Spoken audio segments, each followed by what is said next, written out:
Chers amis, bonjour. Nous arrivons au terme de notre année liturgique à la veille du dimanche du Christ roi, cette grande fête du Christ roi de l'univers. Et cette fête vient à point nommé dans notre présent assez incertain, douloureux. Nous aimerions tant pouvoir nous retrouver de manière pleinement libre, nous retrouver réellement et non pas par vidéo, pour à la fois nous comme prêtres, pour essayer de vous transmettre cet enseignement du Christ, et puis pour pouvoir célébrer ensemble les merveilles du Seigneur. Cette fête du Christ roi, elle peut paraître assez étonnante, elle n'est pas comme d'autres fêtes de l'année liturgique, la mémoire d'un événement, la mémoire d'un événement de la vie du Christ, de la vie de la Sainte Vierge, la mort d'un saint, elle ne raconte pas un événement, mais elle est un petit peu comme la fête du Sacré-Cœur, par exemple, ou la fête Dieu, la fête du Saint-Sacrement. Elle nous dévoile, elle nous permet d'approfondir un des mystères de notre foi, ce mystère que Jésus est roi. Bien sûr, c'est toute l'année liturgique qui célèbre la royauté du Christ. C'est chaque dimanche, chaque jour, que nous célébrons notre Seigneur comme roi. Jésus qui est Dieu et qui, dans son humanité, est roi de l'univers. Parce que Dieu le Père lui a remis cette domination, lui a remis cette royauté sur tout l'univers, sur l'univers visible et invisible qu'il a lui-même créé, sur toute chose. Cette fête du Christ roi, elle est en réalité assez récente. C'est le pape Pie XI, en 1925, qui a institué cette fête.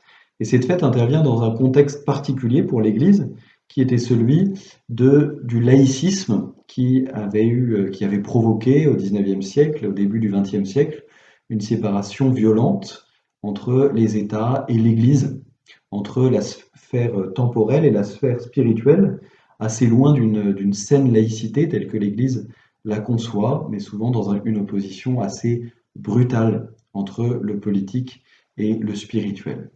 Je vous lis un extrait de l'encyclique Quas Primas du pape Pie XI qui a institué la fête du Christ roi, parce qu'elle peut aussi nous éclairer dans notre actualité douloureuse et incertaine d'aujourd'hui.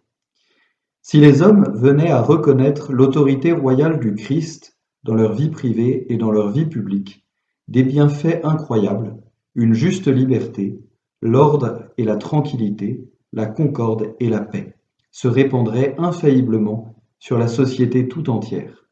Si les princes et les gouvernants légitimement choisis étaient persuadés qu'ils commandent bien moins en leur propre nom qu'au nom et à la place du divin roi, il est évident qu'ils useraient de leur autorité avec toute la vertu et la sagesse possible. Dans l'élaboration et l'application des lois, quelle attention ne donneraient-ils pas au bien commun et à la dignité humaine de leurs subordonnés?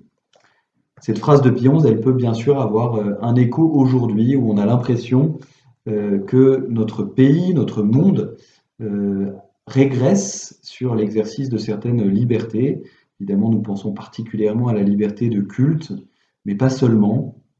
Ce moment où nous pouvons être inquiets d'un désordre, d'un manque de paix au sein de notre pays, au sein de notre continent en particulier, et même au sein de notre monde.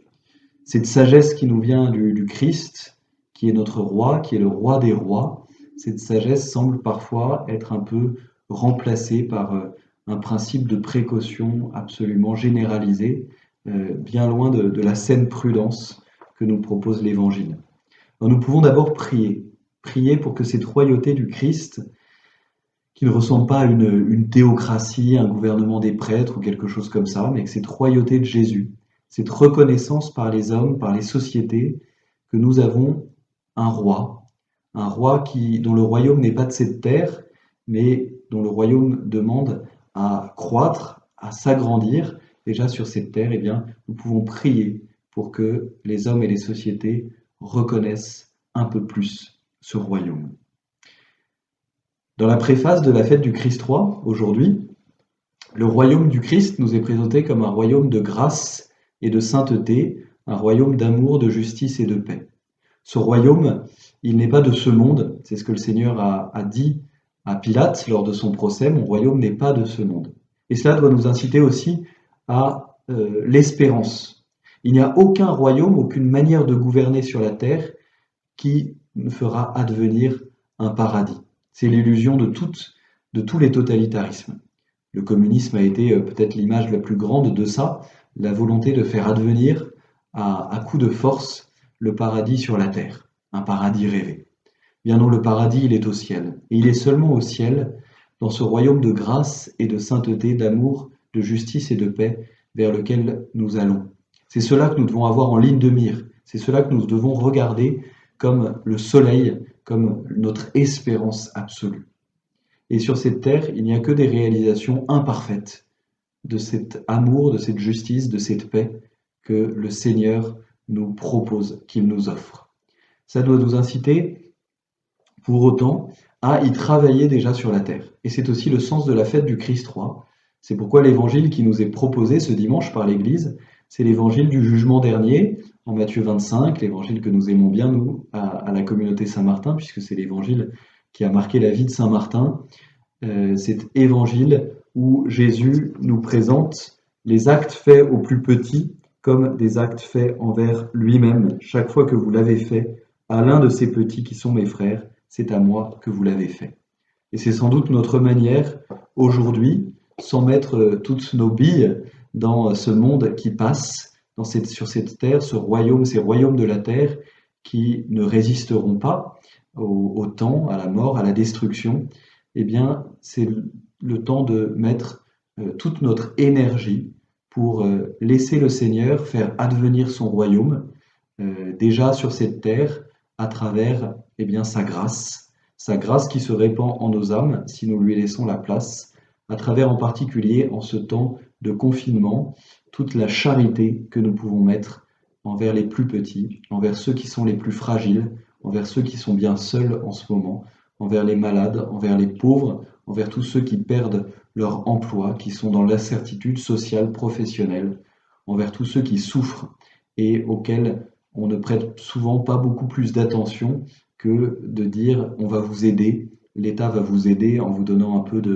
peu de subside pour passer cette période. Mais il y a sans doute beaucoup plus à vivre personnellement, intérieurement, en nous engageant. Que cette fête du Christ roi soit pour nous une occasion de nous rapprocher du Seigneur qui nous aime, de nous rapprocher de sa grâce, de vivre un peu plus de sa grâce, de lui rendre grâce pour tous les cadeaux que nous avons reçus pendant toute cette année liturgique, de lui demander pardon pour les éloignements que nous avons eus par rapport à lui, pour lui confier tous nos contemporains, afin que son royaume d'amour, de justice et de paix croisse avec la grâce de l'Esprit Saint. Que Dieu vous bénisse, bonne et sainte fête du Christ roi à chacun et chacune d'entre vous, que le Seigneur nous accompagne dans cette période et veille en particulier sur les plus petits. À bientôt.